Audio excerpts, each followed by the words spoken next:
Et bonjour à toutes et à tous sur le Geek. Aujourd'hui, on se retrouve pour un nouveau guide sur One Piece Treasure Cruise. Ce guide, qu'est-ce qu'il va concerner? Il va concerner de comment reconnaître une bonne unité. Pour savoir, comment savoir si votre unité que vous voulez le dropper est bonne ou pas. Encore une fois, c'est une vidéo destinée aux nouveaux joueurs. Tous les anciens qui savent déjà jouer, ça va pas être très utile. Mais après, n'hésitez pas à la regarder pourquoi pas me donner votre avis dessus déjà et pourquoi pas. Me dire qu'est-ce que j'aurais pu rater pour la prochaine vidéo. Comme, oui, cette vidéo, je vais la faire en deux parties parce qu'il y a énormément de choses à identifier sur une unité et donc beaucoup de choses à expliquer. Et si je le fais en une seule partie, ça va durer vraiment très longtemps. Et donc, pour faire une des vidéos plus agréables, je préfère faire ce guide en deux parties.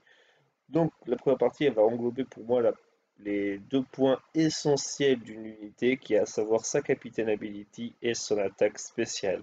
On va commencer par la Captain Ability, et la toute première information qui va vous paraître très simple, mais qui coule pas forcément de source pour tout le monde, c'est que la Captain Ability n'est active que si le personnage est en capitaine, sachant bien qu'il ne peut y avoir qu'un seul personnage capitaine. Là, vous pouvez voir sur la team que j'ai, le capitaine, c'est le Mihawk. C'est le petit capitaine au-dessus, c'est donc le personnage que vous mettez tout en haut à droite de vos unités. La première unité que vous sélectionnez, quoi. Maintenant que c'est dit, on va aller dans l'effectif et on va un peu identifier qu'est-ce qui est à l'heure d'aujourd'hui dans One Piece Treasure Cruise une bonne unité. Donc, on va la section que j'avais mis, un bon capitaine.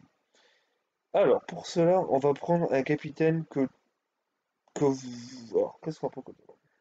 On va prendre un capitaine qui est actuellement un des meilleurs capitaines du jeu. On va prendre le Bellet 6+, qui est un de mes capitaines favoris. Pourquoi? Parce qu'il est extrêmement puissant. Et on va voir un peu les différentes raisons de ce qui en fait une bonne unité. Donc, pour voir la capitalisabilité des personnages, vous allez sur le petit détail qui est donc la dernière ligne que vous pouvez voir sur cette image. Donc, on va sur le détail et là, on a donc sa capitalisabilité.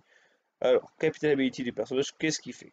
Qu'est-ce qu'on va regarder en premier dans le capitaine? On va regarder, la première chose qu'on va regarder, les deux premières choses qu'on va regarder, c'est le multiplicateur d'attaque qui est d'HP s'il y a qu'il donne au personnage et à quel personnage. Là, pour l'exemple, c'est facile, c'est il donne donc du x4 et HP x 1,2, qui sont deux très bons stats. Avoir du x4 automatiquement, c'est énorme. HP x 1,2, c'est un petit bonus qui est très cool. Pour quel personnage? C'est les personnages du type STR, QCK et HIT, donc 3 types sur 5 du jeu, ce qui englobe plus de la moitié des personnages du jeu, ce qui en fait un capitaine très polyvalent, qui va pouvoir avoir beaucoup d'unités dans son équipe, et ça, c'est très cool.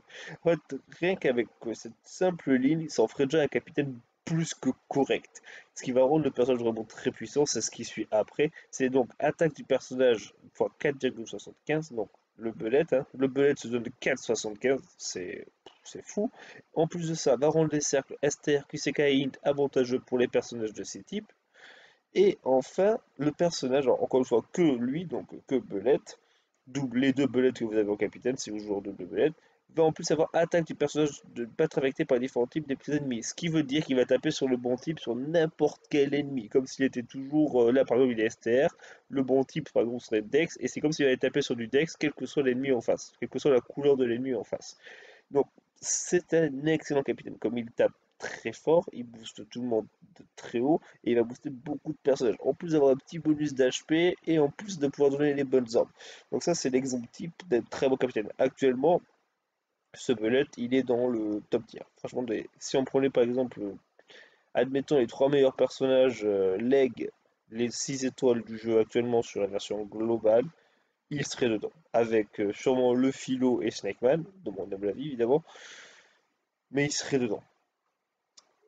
Alors, là vraiment c'était exemple de pourquoi il est excellent. Donc, attaque x4, HP x1,2. Maintenant, imaginons, vous avez Bellet. C'est assez connu que Bellet est très fort, peut-être même pour les nouveaux joueurs, vous le savez. Pour les nouveaux joueurs, pardon, vous savez. Il ne faut pas sous-estimer d'autres unités, évidemment. Donc, actuellement, on va voir un capitaine qui est correct. On va prendre un capitaine correct. Pour cela, on va prendre le Luffy Kung Fu. Le Luffy Kung Fu qui est un bon capitaine. Il n'est pas cheaté comme Belette qu'on a pu voir actuellement. Qu'en fait, Belette, ce qui lui rend très cheaté, c'est qu'il n'a aucune condition sur sa Captain Ability, mis à part la restriction des types. Qui est donc, il ne peut pas avoir de type Dex et Psy dans son équipe. C'est la seule restriction qu'il a, sinon il est très fort. On va voir ce Luffy. Ce Luffy, il va booster tous les personnages du jeu. Il booste tous les personnages du jeu. Ce qui en fait déjà un très très très bon capitaine. De base, il va déjà avoir augmente légèrement les HP de l'équipe. Augmente légèrement les HP de l'équipe, je crois que c'est. Alors, c'est pas un boost à 1,5, mais presque. C'est un boost d'HP très haut. Donc, déjà, c'est pas mal, c'est cool. Puis, attaque 3,5 pour les personnages intervenant après 2 parfaits d'affilée. Qu'est-ce que ça veut dire? Rien que cette phrase-là, qu'est-ce que ça veut dire? Ça veut dire que les deux, si vous, en admettant que vous ne fassiez que des parfaits. Si vous ratez votre parfait, évidemment, ça ne marchera pas comme ça. Si vous ne faites que des parfaits, ça veut dire que les deux personnages avec deux premiers personnages avec lesquels vous allez taper auront un boost d'attaque de 0. Ils n'auront que leur boost de stats à eux fixe, qui est nul à chier, évidemment. Donc ils ont 0 de boost de stats, les premiers personnages avec lesquels vous allez taper. Ce qui est ce qui est pas énorme, hein, ce qui est vraiment pas ouf, hein. Néanmoins, les 4 autres vont avoir un boost à 3,5. 3,5, c'est un boost haut. Pas un boost très haut, mais c'est déjà très bien. 3,5, c'est pas mal, c'est pas mal. En fait, actuellement, dans le jeu, 3,5, c'est le minimum à avoir pour un peu pouvoir s'imposer en tant que capitaine. Et je dis vraiment le minimum. S'il n'y a pas d'argument derrière, c'est pas suffisant. Néanmoins, si vous arrivez à faire 5 parfaits d'affilée, donc vous allez avoir un boost x4. Mais du coup, ce qui fait qu'en fait, le seul personnage qui aura le boost x4, ce sera le dernier personnage avec lequel vous allez taper. Donc, c'est très restrictif. Donc, en résumé, si vous faites full parfait dans une partie, ce qui va se passer, c'est que vos deux premiers personnages avec lesquels vous allez taper vont faire 0 dégâts, parce qu'ils auront un boost d'attaque de 0. Les trois personnages avec lesquels vous allez taper ensuite auront un boost de 3,5, ce qui est bien, ce qui est bon, c'est un bon boost. Ce qui, donc c'est bien. Et le dernier personnage avec lequel vous allez taper aura un boost x4, ce qui est cool. Donc évidemment, vous comprenez bien en quoi ce personnage est moins intéressant avec sa Captain Ability que le Bellet présenté précédemment. Tout simplement parce que le Bellet présenté précédemment, lui, même s'il ne booste pas tous les personnages du jeu, va donner un boost x4 de base. Et en plus avoir son boost 4,75 à lui. Sachant qu'il va taper en plus sur le bon type, ce qui en fait un capitaine, mais bien meilleur, malgré qu'il ait des restrictions de type. L'argument de celui par rapport à ça, c'est il n'a que l'argument du moi je booste n'importe quel personnage, ce qui peut en début de partie être très bon. Si vous avez le fil Kofu, vous êtes débutant, ça peut être un très bon capitaine. Le seul petit défaut qu'il y aura, c'est que si vous n'êtes pas encore très habitué à faire des parfaits avec le niveau des timings sur le jeu, vous allez un peu galérer avec le jeu. Heureusement, il y a une spé qui permet de faciliter les parfaits quand vous l'utilisez. Donc, on n'en est pas encore à parler des spé, mais c'est un petit point à attendre. Évidemment, il y a des capitaines, si vous les dissociez de leur spécial, vont paraître moins intéressants que ce qu'ils sont. Pour le coup, ce Luffy en était l'exemple, c'est que c'est vrai qu'ils vont vous avoir du mal à faire du parfait, mais il y a des personnages dans lui-même qui peuvent améliorer le timing des parfaits. Après ça, on va prendre un autre exemple d'un personnage qui est pas bon. Voilà, un personnage qui est nul. En quoi on va voir qu'il est nul? C'est, on va prendre qu'est-ce qu'on a vu? Il est où? Ah, voilà, il est là. Le Shanks 26+. Pourquoi le Shanks 26+ n'est pas très intéressant comme capitaine? Admettons. Reprenons les règles que j'ai établies de base. Voyons voir de quel nombre, quel boost il procure à son équipe. Il va donner attaque x 2,75 et HP x 1,3. Niveau HP, c'est bien x 1,3. Comme j'ai dit, c'est un bonus qui est intéressant. C'est cool. 1,3, c'est bien. En fait, tous les bonus d'HP sont bons à prendre parce que ils sont tous bons à prendre. Même un boost d'HP d'1,25, c'est agréable. C'est cool de l'avoir déjà. Donc 1,3 c'est bien. Par contre, attaque x 2,75, c'est ridiculement faible. Pour un capitaine, à l'heure d'aujourd'hui, des personnages gratuits ont des captain ability plus intéressantes. Donc je parle bien de personnages 5 étoiles. Ont des captain ability plus intéressants que ce Shanks V1 6+, qui va être beaucoup plus chiant à avoir.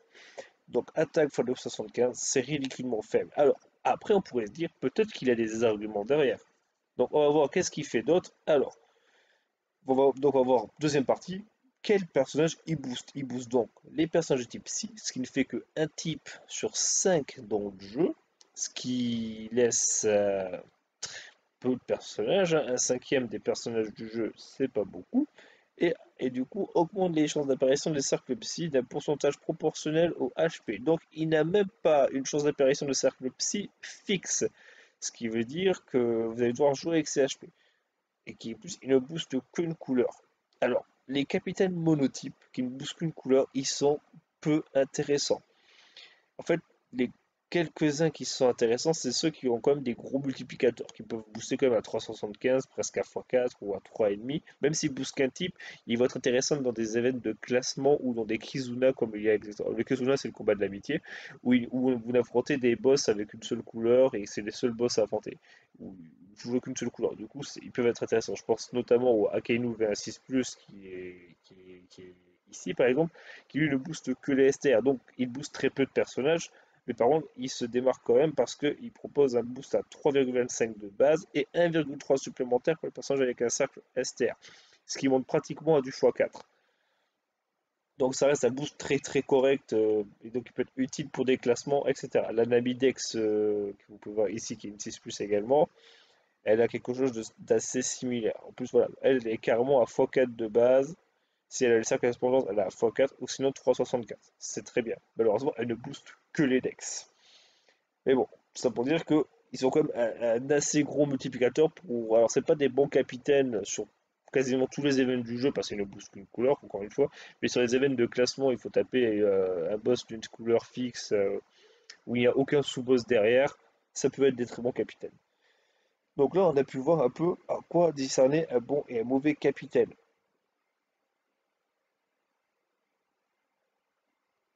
Mais pardon, un petit bug sur l'application miroir. Donc maintenant, il faut quand même prendre en compte d'autres types de capitaines qui seront des bons capitaines, mais pas forcément pour les arguments que j'ai donnés précédemment.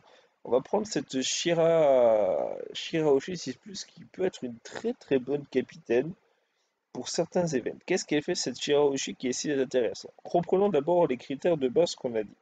Alors, on va pas ignorer la première ligue pour le moment. Alors, attaque des autres personnages de l'équipe fois 2,5. Augmente légèrement l'attaque du personnage et réduit les dégâts subis de 15% les tours où celui-ci n'attaque pas. Et la première ligne, bon, on va prendre tout finalement. Restaure les HP autour de 5 fois les RCV du personnage à la fin du tour. Ce personnage, il est fait pour quoi? Ce personnage, il est fait pour pour être joué d'une manière où il va falloir beaucoup stall et utiliser des specs qui font des dégâts fixes avec par exemple du poison, l'aspect de NR ou l'aspect de Katakuri V2. Des SP où on ne compte pas sur la puissance brute de l'équipe, mais on compte sur la capacité à l'équipe de rester en vie, tout simplement. À pouvoir stall plusieurs tours très longtemps pour charger des SP longues qui font des très très gros dégâts fixes. Alors c'est un truc qui actuellement n'est pas forcément très très viable, comme on a beaucoup de malus qui contre toutes les SP dont je parle, mais à une époque du jeu, c'était très très fort de les jouer. Et c'était un personnage qui rendait les équipes safe. Et c'est ça qui la rendait intéressante. Malgré qu'elle a un boost d'attaque très faible, encore une fois 2,5 c'est encore plus bas que le Shanks V1 vu précédemment. Le fait qu'elle puisse encaisser, qu'elle réduit les dégâts subis de 15%, donc en double capitaine, elle va réduire autour des 30% pour son merdo. Le tour où celle-ci n'attaque pas. Donc elle a bien tank et en plus régénérer les PV à tous les tours. Regarde, 5 fois les RCV, donc elle est à 800 piles, ça veut dire qu'elle récupère 4000 PV par tour. Si vous avez de socket max, vous récupérez 1000 PV en plus. Si vous êtes en double leader, vous récupérez quasi 10 000 PV à la fin de chaque tour. C'est fort, c'est quand même très très fort, pareil de bien tank et de PV. Donc pour certains events, à une époque, elle était vraiment très très forte. Actuellement, je ne dis pas qu'elle est aussi viable, mais à un moment, elle était beaucoup sur ça.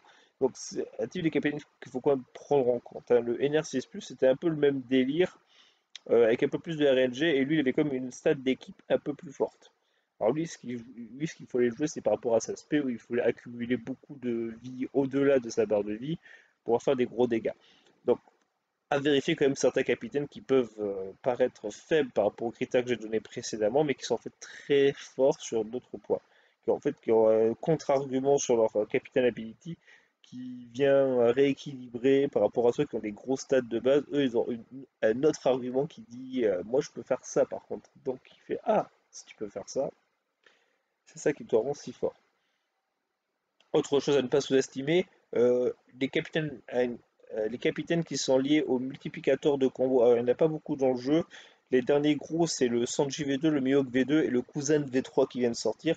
Alors, qu'est-ce que c'est leur capitaine ability? C'est eux ce qu'ils vont faire. Ils vont faire alors, ils ont tous quasiment. Alors, Mihawk c'est pour les sabreurs et Kuzan c'est pour le type Esther, Dex et QCK. Alors, et pour ce Sanji, c'est lorsque l'équipe est composée de 6 personnages de classe connue. Alors, il faut bien comprendre que si vous en avez que 5 sur les 6, tout ce qui va suivre ne sera pas actif. Hausse du multiplicateur de combo x4 et attaque x 1,75. Attaque x 1,75, vu précédemment, c'est très très très faible comme boost d'attaque. Néanmoins, ce Sanji est parmi les 3 personnages qui peut monter en termes de valeur de combo et enfin, de valeur dégâts pur le plus haut parce que en fait le multiplicateur de combo x4 c'est quelque chose de complètement insane, ça va tellement amplifier vos dégâts au fil de vos parfaits que vous allez faire beaucoup plus de dégâts qu'un personnage qui a une attaque x4 de base. Le défaut de ce Sanji c'est que comme le Luffy Kung Fu vu précédemment, pour que cet effet marche et soit efficace, il faut faire des parfaits. Si vous ratez vos parfaits, avec même si vous faites même si les supers seront moins comment dire euh, j'ai perdu le mot, vont être moins gênants que si vous faisiez des supers avec le FIC, enfin complètement casser sa capitalité. Lui, ça va beaucoup la ralentir et réduire énormément vos dégâts. Néanmoins, si vous réussissez à faire tout vos parfaits, c'est un monstre de puissance brute ce Sanji, à l'instar du Mihawk V2 que vous pouvez voir ici, et également du Aokiji V3 qui vient de sortir. D'ailleurs, n'invoquez pas sur ce portail, vraiment, il n'est pas intéressant. Néanmoins, voilà, c'est vraiment faire attention à ces capitalités-là. Et il y en existe d'autres dans le jeu qui n'ont pas forcément des gros stats, mais il faut bien faire attention de lire entièrement la capitalité. Il ne faut pas s'arrêter directement aux 2 premiers critères que j'ai donnés, mais également essayer de chercher, de voir, de bien tout lire, voir s'il n'y a pas d'autres arguments intéressants. Maintenant, on va voir une dernière catégorie pour les capitaines qui vont être, en fait, on va parler des meilleurs capitaines du jeu actuellement. Enfin, 90% de ces unités font partie des meilleurs capitaines du jeu. Ce sont les unités 6 étoiles, encore une fois, doubles. Donc les doubles personnages, que ce soit le Ace Luffy, le Marco Blanche, le Barto, les Mayo, le Cavendish, Sanji Just et évidemment le Philo qui est la meilleure unité du jeu. Pourquoi ces personnages sont les meilleurs du jeu? C'est très très simple. Premièrement, les personnages ont quasiment tous un double type, à quelques exceptions près où ils ont certains qu'un seul type, même pour les 2 personnages. Je pense à Big Mom V2 ou Sanji Judge, quel que soit le switch que vous fassiez, Sanji est de type Psy, Judge est de type Psy également, et les 2 versions de Big Mom V2 est de type Int. Donc, par contre, prenons le cas du Philo, comme j'ai dit, qui est le meilleur capitaine du jeu, parce qu'il booste toutes les unités. Alors pourquoi le Philo est le meilleur capitaine du jeu? Très rapidement. Là, c'est quand il a le filo. Attention, il faut bien comprendre que faut bien lire toutes les capitaine abilités des personnages des doubles unités, comme ils en ont 3 en tout. Ils ont une capitaine ability pour leurs 3 formes différentes, c'est-à-dire leur forme, par exemple, pour le filo, il a une capitaine ability pour quand il est en l'eau, différente que quand il est en Luffy, et encore différente que quand il est en Luffy et l'eau. Pour être en Luffy et l'eau, il faut utiliser la spéciale. Donc, pour revenir à ça, pourquoi ce capitaine? Alors là, on va prendre la forme la plus puissante qu'il peut atteindre. Il a attaque x 4,5, c'est énorme pour tout le monde, pour n'importe quel personnage du jeu. HP x 1,5, encore 1,25, encore une fois, ça booste HP qui est correct, qui est bien. Et restaure à la fin du tour les HP autour de une fois les RCV du personnage par parfait réussi. Donc 6 parfaits au tout, donc 6 fois les RCV, il retourne 6 fois les RCV, vous faites le calcul. Donc c'est très très très fort. Mais c'est pas ça qui le rend le plus intéressant. Enfin, ce qui rend le plus intéressant le double personnage, leur argument principal, c'est l'effet de changement. L'effet de changement, c'est quoi? C'est quand vous switchez entre, là, pour le cas présent, entre Luffy et l'eau ou entre l'eau et Luffy, il va y avoir ce petit effet qui va être enclenché. Donc là, en l'occurrence, c'est annule le lien des cercles, donc il annule tout un debuff, donc quel que soit le nombre de tours qu'il a, même s'il en a 99, il annule, change le cercle du personnage en celui de son type, même si c'est un BLK.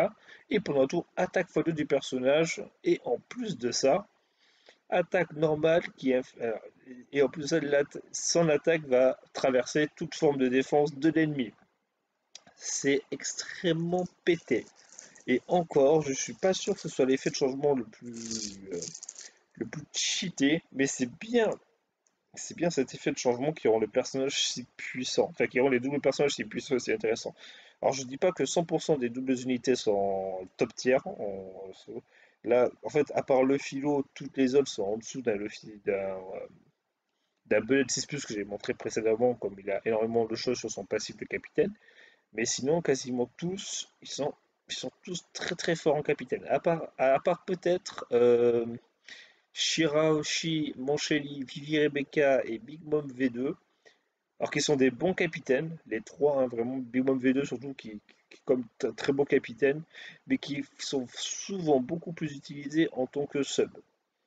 Mais pourtant, ils sont très forts, attention, ils sont tous très forts. Moi, un que j'aime énormément, c'est Sabo Koala. Pourquoi? Parce qu'il va faire, quand il est transformé, évidemment, quand il est non transformé, en fait, de base, ils sont tous à peu près autour des attaques x 3,3, 3,25 ou 3,5, ce qui sont des boosts corrects, mais c'est des boosts corrects. Et voilà, c'est des boosts corrects, donc ça va. Et quand ils arrivent enfin quand ils utilisent leur spécial et qu'ils passent en double unité, lui par exemple, il est attaque x 4 et même jusqu'à 4,20 à 4,5 environ en fonction du nombre de parfaits réussis. Et en plus, HP et RCV x2 pour les personnages de classe libre et intellectuelle. À savoir qu'actuellement, les personnages de classe libre et intellectuelle, les personnages de ces classes-là font partie des meilleurs personnages du jeu, donc ça en fait une des meilleures unités du jeu, vu qu'ils boostent une des deux des meilleures classes du jeu. Je dis meilleure classe par rapport au nombre de personnages intéressants qu'il y a dedans, hein, c'est pas. C'est les méta tout simplement. Là actuellement, à mon avis, l'une des méta les moins bonnes du jeu, c'est Conyers. Même si c'est des bons personnages Conyers, il y en a très peu qui sont comment dire, qui sont bien dans une team orientée spécialement Conyers. Je sais pas si je me fais bien comprendre, mais j'espère. Donc, vraiment, lui, par exemple, son effet de changement, ça va être quoi? Effet de type des attaques normales des personnages de classe libre et intellectuelle fois 1,5. Très très fort. Un petit boost d'histoire d'affinity que vous pouvez déclencher tous les tours. C'est très très fort. Et change de salle du personnage ensuite son propre type et annule les effets de paralysie et le désespoir du capitaine subis par le personnage. C'est cheaté. Voilà, donc, voilà, tout, en fait, il faut bien se dire que si vous avez des Sugo rares, double personnage, gardez-les, maxez-les, comme ce sont tous des excellentes unités à avoir et à farmer. Vraiment, ils sont toutes très très fortes. Alors, je pense avoir fait à peu près le topo sur, sur comment reconnaître un bon capitaine d'un mauvais, hein. C'est pas le plus compliqué encore, parce que j'ai pris du temps à l'expliquer, parce qu'il y en a beaucoup, et j'ai voulu faire ça bien, j'espère que ce sera pas trop long. Donc, ça prend du temps. Maintenant, on va essayer d'arriver rapidement sur. Maintenant, il faut s'intéresser au spécial. Alors, évidemment, tout ce que j'ai pu dire jusqu'à maintenant, vous pouvez le prendre en compte autant pour les personnages 6 étoiles que pour les personnages 5 étoiles, en tenant bien compte que, évidemment, les personnages 5 étoiles, que ce soit les gratuits ou les payants, ont quasiment toutes des Capital Ability assez faibles. Mis à part quelques exceptions, elles ne sont pas ouf, mais elles peuvent servir. Donc à faire attention, à regarder toujours. Néanmoins, maintenant on va plus s'intéresser aux 5 étoiles, mais ce que je veux dire pour les spéciales concerne également les 6 étoiles évidemment. Il y a énormément de très bonnes 6 étoiles qui se jouent beaucoup, qui se jouent pas forcément bien en capitaine, mais très bien en sub. Mais on va essayer de s'intéresser un peu aux 5 étoiles, histoire que vous voyez pas que les grosses unités premium du jeu. Donc en 5 étoiles, qu'est-ce qu'on va s'intéresser? On va s'intéresser à un personnage que j'apprécie beaucoup, qui va être ce loup trésor map.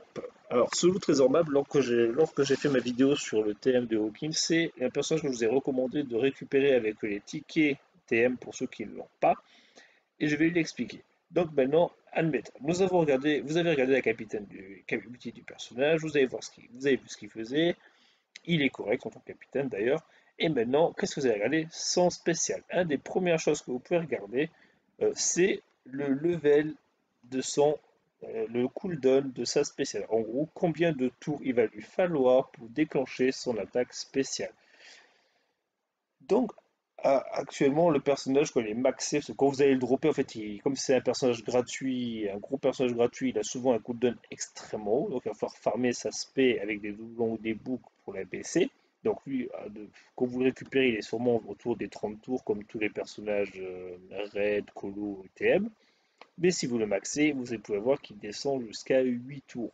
8 tours, c'est très très très très très très très bas. Et il n'y a pas énormément de personnages intéressants qui descendent en dessous des 10 tours de chargement de spécial.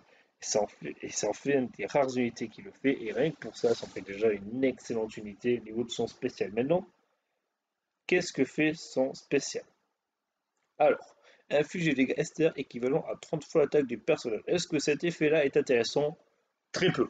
Il est très peu intéressant parce que déjà, il ne vise qu'un ennemi pour lui faire très peu de dégâts. 30 fois l'attaque des personnages, je vais sur le calcul, ça fait 18 000 fois 30, ça fait autour de 60 000 K. C'est très très faible. Même, enfin, quand vous allez arriver sur le boss, ce petit dégât que vous allez rajouter, il servira à que dalle. Donc voilà, c'est pas très intéressant. Il est là, on ne sait jamais, je ne pense jamais que ça soit décisif dans un combat. C'est assez peu intéressant. Par contre, là on arrive à la partie plus intéressante. Réduit la durée de lien et du désespoir de 2 tours. Du désespoir du capitaine de 2 tours. Déjà, ça c'est plus intéressant. Comme lien et désespoir, c'est des effets que vous allez retrouver très souvent dans le jeu. Ils sont très très fréquents. Donc c'est bien de pouvoir le baisser. Même si vous pouvez le baisser que de 2 tours avec ce personnage, il faut bien savoir que si vous avez socket max vos personnages, et que votre équipe est socket max, et que vous avez bien socket, les sockets, qu'est-ce que c'est? C'est ça, c'est les petits pouvoirs que vous pouvez voir ici, autoguérissant, désespoir, changement de coup spécial, lien et résistance. Moi je vous conseille de faire ces 5 là sur 95% de vos personnages, même s'il y a quelques petites exceptions. Peut-être que je reparlerai le jour dans une vidéo. Mais bon, en tout cas, si vous avez résistance du désespoir et résistance lien au max, vous avez bien maxé toute votre équipe à ce niveau-là, vous aurez déjà de base 3 tours d'enlever sur ces deux malus qu'on l'ennemi vous l'inflige. Donc vous allez pouvoir relever 2 tours de plus avec ce personnage, donc 5 tours en tout. Ce qui peut faire le café. Donc, mais c'est pas fini. Change les cercles du personnage et des personnages adjacents en dessous de leur propre type. Alors attention, qu'est-ce que ça veut dire? Ça veut dire que ce personnage, ce qu'il va faire, c'est qu'il va changer les personnages des cercles, des personnages à côté de lui et du sien en ceux de leur bon type.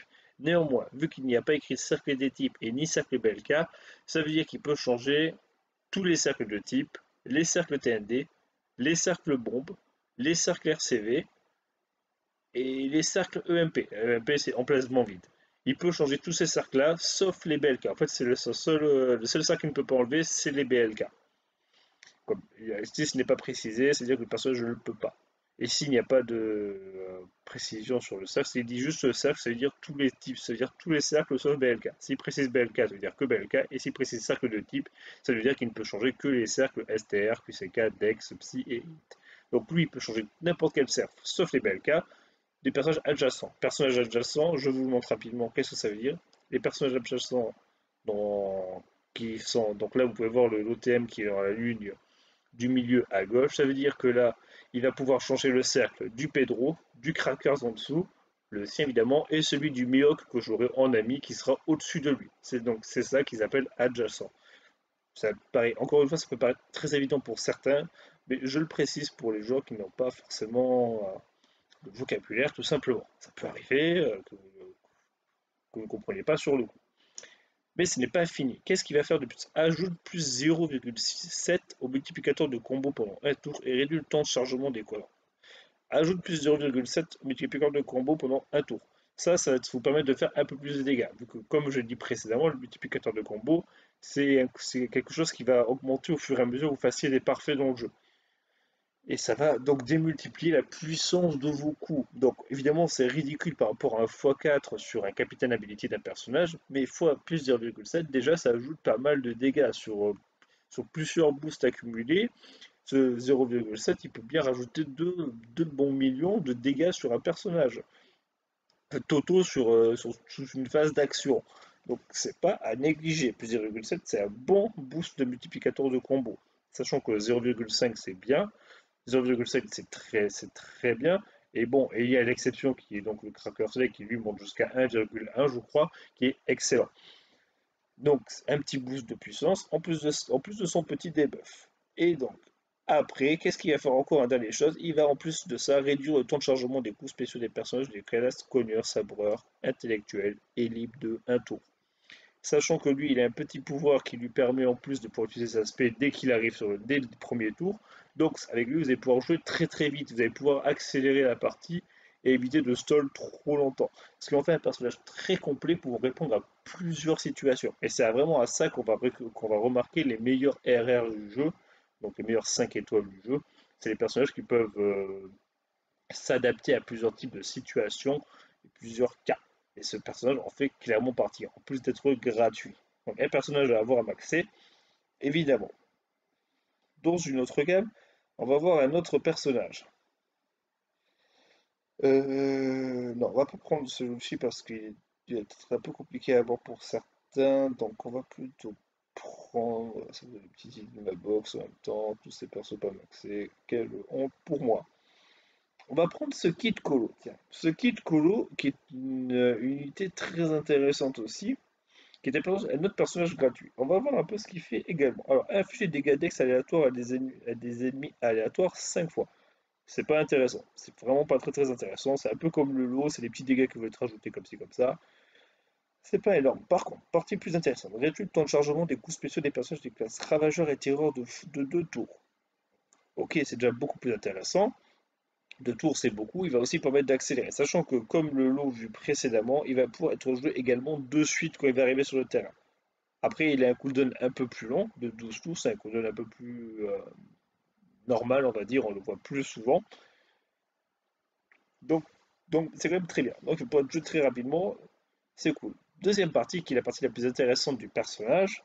Même si à l'heure d'aujourd'hui, ça l'est moins, mais c'est un effet un peu très rare, voilà. Il y a très peu de personnes, c'est le seul en fait qui le fait d'ailleurs, c'est carrément le seul. Si le capitaine de classe ravageur au terreur inflige des dégâts dex équivalent à 350 fois l'attaque du personnage à tous les ennemis à la fin du tour pendant 2 tours.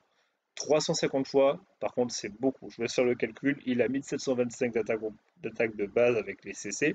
Vous faites ça fois 350.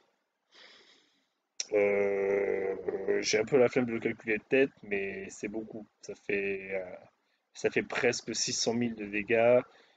Et ça, clairement, par contre, ça peut éliminer des mini-phases de boss, voire achever des boss à pas une époque, je dis ça comme si une telle personne était trop, mais pour plein d'events, il peut vous être très très utile, très très utile. C'est un excellent personnage gratuit à récupérer parce qu'il a une spé qui est unique déjà de base.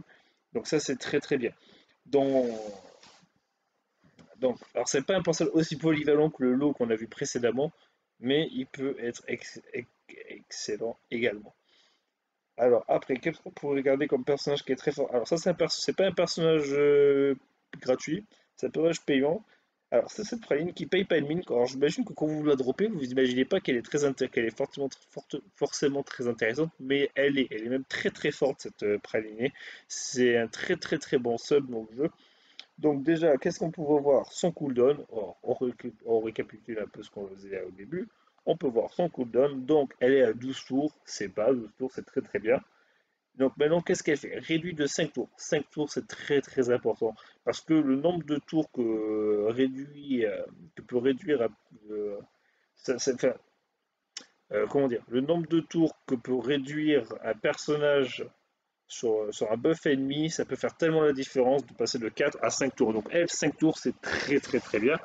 Donc réduit de 5 tours les augmentations de défense, les réductions de dégâts et les effets de threshold. Ce petit signe qui n'a même pas de traduction, on appelle ça le threshold dans le vocabulaire sur One Piece Treasure Cruise, dont bénéficient les ennemis. Enfin, le threshold, c'est l'équivalent d'un limiteur de dégâts. C'est-à-dire qu'en fait, c'est une défense qui permet de faire que ton coup ne peut pas excéder par exemple 5000 de dégâts. Même s'il en fait 100 000 par exemple, il fera seulement 5125 par exemple. Et en plus de ça, change les cercles de la rangée de gauche en Dex, Esther et Psi depuis le coin supérieur gauche. Et si le capitaine a un cercle harcelé lors du déclenchement du coup spécial, pardon pour le petit notif YouTube, restaure les HP à hauteur de 13 fois les RCE du personnage à la fin de chaque tour pendant 3 tours. Alors, ce qui est vraiment très très intéressant dans ce personnage, c'est la première partie de sa spéciale pour la simple et bonne raison que la deuxième partie est plus compliquée à proc. Il faut faire plus de. Enfin, elle est plus compliquée à proc. Mais, et, Et pas que sa deuxième partie n'est pas intéressante, parce qu'avoir autant de heals, c'est très bien, 13 fois les RCV du personnage, encore une fois, on revient à ses RCV, elle a 576, vous faites x13 sur 3 tours, elle va par contre pas mal de HP et elle peut sauver des vies. Mais c'est pas la partie la plus intéressante, comme elle peut être plus aléatoire ou pas. Elle est sous condition. Ça, c'est un truc, c'est qu'elle est sous condition et les aptitudes sous condition, c'est moins bien que les aptitudes sans condition, évidemment. C'est moins facile à utiliser. Et donc, mais surtout que elle est même moins intéressante que sa partie sans condition. Et donc, les 5 tours, elle va pouvoir réduire en fait les 3 types de défense peut s'octroyer un ennemi de 5 tours. Donc, vraiment, un personnage à ne pas sous-estimer, elle est très très forte. Puis après, on va voir un peu. Là, je vous ai montré des personnages très forts, mais qu'est-ce qui est donc un personnage mauvais finalement? C'est un personnage comme. Alors, j'ai peut-être pas pris celui que je voulais. Mais est-ce qui. Non, lui il est bien. Lui, c'est un personnage gratuit également, je l'ai pas farmé, mais il est bien. Non, on va plutôt prendre ce petit Delinger, je crois qu'il s'appelle, c'est ça. Qu'est-ce qu'il fait Zellinger? Alors, il a une spé en deux coups, en deux charges, ça c'est pas mal, mais c'est pas ce que alors, change les cercles désavantageux de l'équipage en cercles correspondant au type des personnages. Ce personnage, il est mauvais parce qu'il bon, il est assez vieux et il ne fait qu'une seule chose, il ne s'adapte pas beaucoup. Et en plus, il est sous condition également. À la limite, il changerait tous les cercles en bon type, quel que soit l'équipage, il serait correct. Malheureusement, le fait qu'il ne puisse changer que les cercles désavantageux, ça lui met une condition chiante déjà. Parce que t'es pas sûr d'avoir un cercle désavantageux, quoi. À part sur des events très fixes où l'ennemi vous les met désavantageux, ça reste quand même. Vous trouverez forcément mieux dans votre box que ce personnage.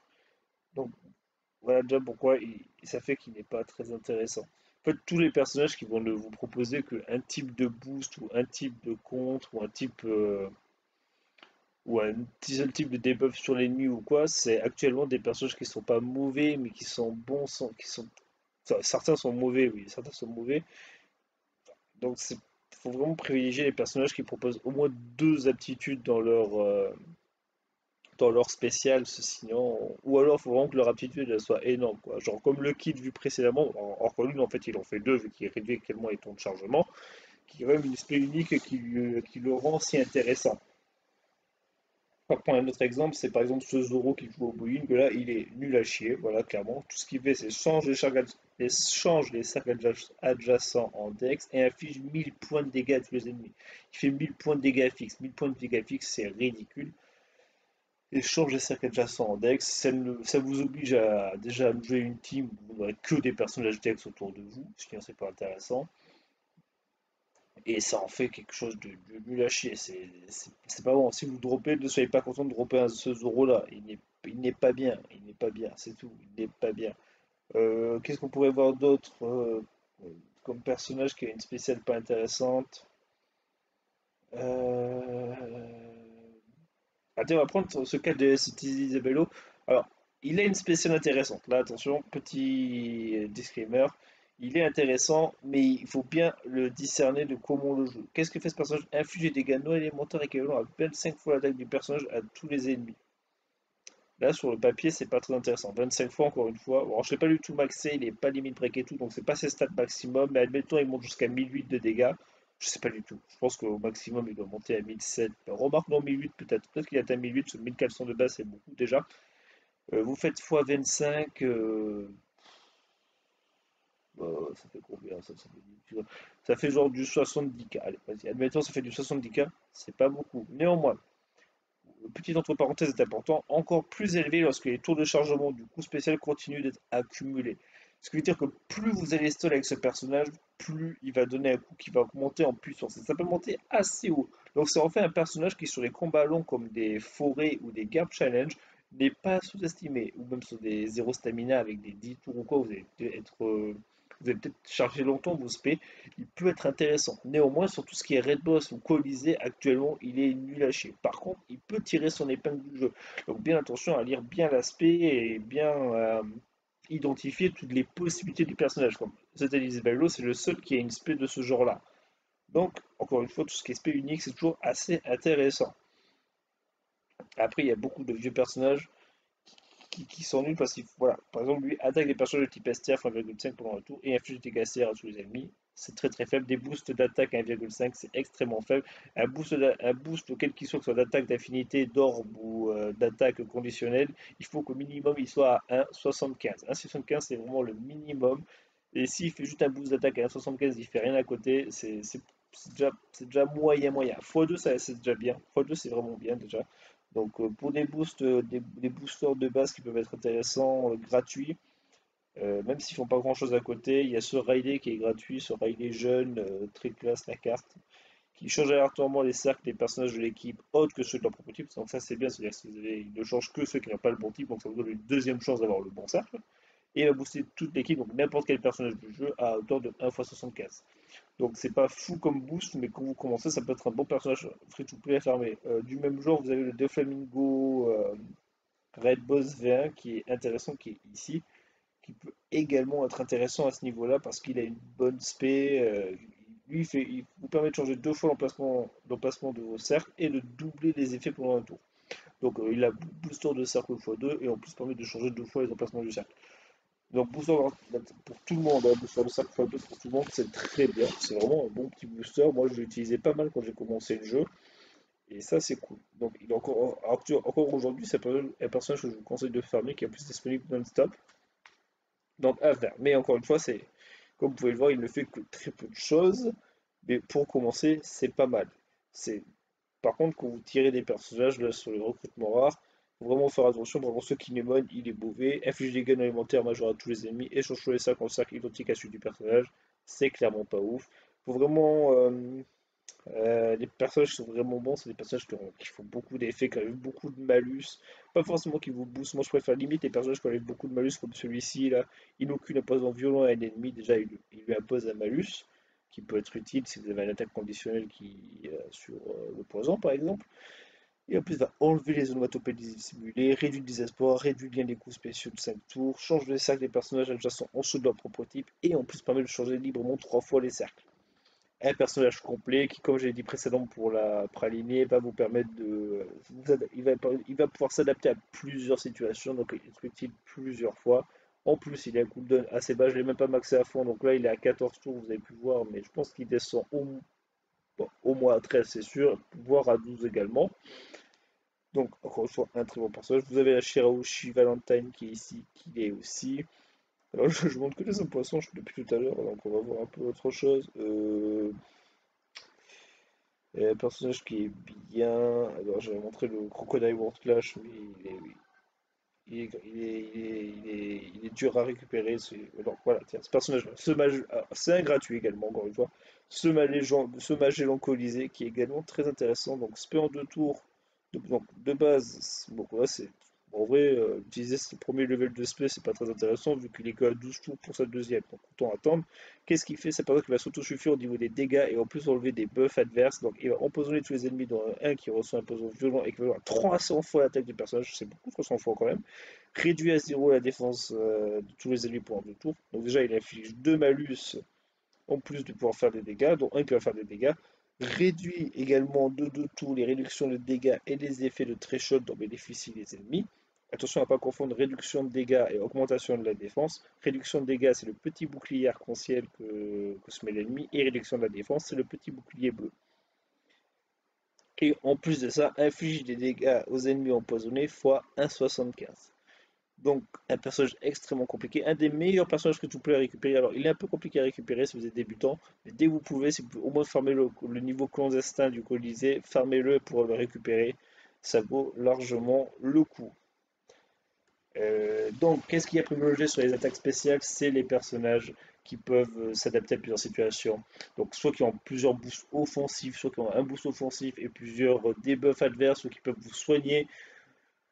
Donc, qui peuvent vraiment être polyvalents. Ou évidemment, les personnages qui ont des aspects uniques, hein, comme on l'a vu le Kid Kolo. Vous avez cette Big Mom également Red Boss qui est gratuite encore une fois, qui a aussi une spé unique qui lui permet qui va cutter les HP de l'équipage de 50% et remettre et les multiplier, et renvoyer 100 fois les HP perdus sur l'adversaire, ce qui peut faire des très très bons combos si vous avez par exemple un Zoro V2 qui a un gros boost d'HP. Après, on a d'autres personnages très très intéressants. Dans les personnages gratuits, on a cette Nami Trésor Map qui enlève plusieurs buffs de l'ennemi, que vous avez plusieurs debuffs à vous. Donc voilà, enlève paralysie, réduction d'attaque, blocage de combo. Rapidement, qu'est-ce qu'on a d'autre?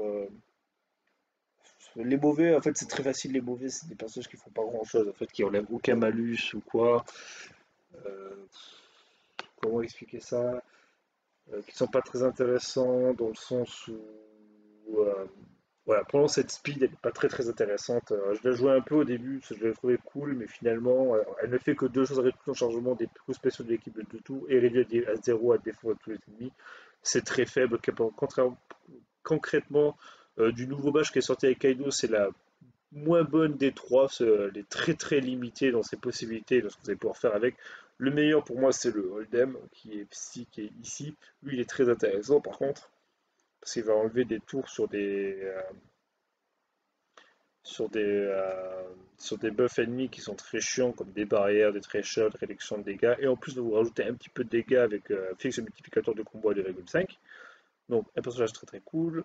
On a cette pudding qui est également premium, donc qui elle va vous enlever les coups spéciaux, désespoir, paralysie, réduction d'attaque de 3 tours, va vous donner du heal. Et en plus, si si vous avez un effet de réduction de dégâts de threshold ou de soin impossible, ou de défaite impossible, pardon, elle va carrément vous mettre full life, quel que soit votre niveau de HP. C'est un personnage hyper cool. Ah, si vous l'avez, Maxella également, elle est très très très forte. Sinon, un personnage que, voilà, par exemple, lui, il est pas intéressant, il est très vieux, il fait pas grand, il fait des dégâts psy pour ça. En fait, tous les personnages qui ne font qu'afficher les dégâts avec des petites conditions, ils sont pas intéressants. En fait, ils vont peut-être être intéressants pour leur soutien, mais ça va être l'objet de la prochaine vidéo de la deuxième partie pour voir un peu quel personnage à ne pas sous-estimer vis-à-vis de ça. Sinon, même niveau personnage free-to-play, vous allez voir qu'est-ce qui est pas intéressant. Ce Pika, c'est un Pika raid, il est pas très intéressant. Soit change des cercles, en placement vide, les cercles des autres jeux des membres de l'équipe pour ceux de leur propre équipe, et réduit l'HP de tous les ennemis de 20%. Il n'est pas complètement dégueu, mais c'est clairement pas un des personnages free-to-play que je vous conseille de farmer en priorité. Ce sabot, c'est pareil. Alors lui, il est psy, mais c'est le Néo Raid. Alors le dex fait pratiquement la même chose. Il va rajouter des dégâts, en fait, des dégâts à la fin, voilà, ajoute au bonus de timing des frappes des dégâts non élémentaires équivalent à 55 fois l'attaque du personnage. Donc il va ajouter 55 fois son attaque au coup que vous allez donner. Et donc vous faites 1 million et que lui son attaque est de 204 plus, vous allez faire 1 million 200. Donc voilà. Après en très bonne unité, qu'est-ce qu'on a? On a ce Das Bonus qui est très très fort dans Store One, qui est vraiment cool. Réduit HP des ennemis de 20%, on ignore tous les effets défensifs. On change aléatoirement les cercles entre que ceux des types des personnages BLK inclus, annule les baisses d'attaque liées au cercle pendant 3 tours, et réduit la réduction de dégâts des fonctions de défense et des effets de threshold dans les fils ennemis de 3 tours. Donc un personnage très polyvalent. Tout ce qui lui manquerait, c'est un petit boost d'attaque, que ce soit d'attaque d'orbe ou quoi. C'est pas ce qu'on lui demande. Donc en fait, il fait déjà assez de choses comme ça. Après, qu'est-ce qu'on a en RR extrêmement bien? Mais bon, avec ça va pas bien. Voilà, en fait, Gladius, lui, c'est le V1, il est, enfin, c'est le seul d'ailleurs, il est très nul. Réduit HP de tous les ennemis de 20% et changer ça plus 4%. En fait, ça peut dépanner au début de partie, mais actuellement, il y a tellement de bonnes unités à récupérer rapidement que tous ces personnages-là, je vous conseille vraiment de les éviter. Ce Jabou il est un petit peu vieux, mais pourtant, il est pas trop, non, c'est pas du tout Jaboura, toi. Il n'est pas trop inintéressant, ça va vous donner un boost de d'orbe pour toute l'équipe, donc il peut booster n'importe quel personnage du jeu, et donc ça c'est cool. Bon, les dégâts qu'il affiche, ça on s'en fout. Après, qu'est-ce qu'on a? En fait, je vois pas trop ce que je pourrais vous dire d'autre sur les spéciaux. Si, rapidement, on va voir sur le niveau des legs, quel leg est intéressant juste par rapport à son spécial.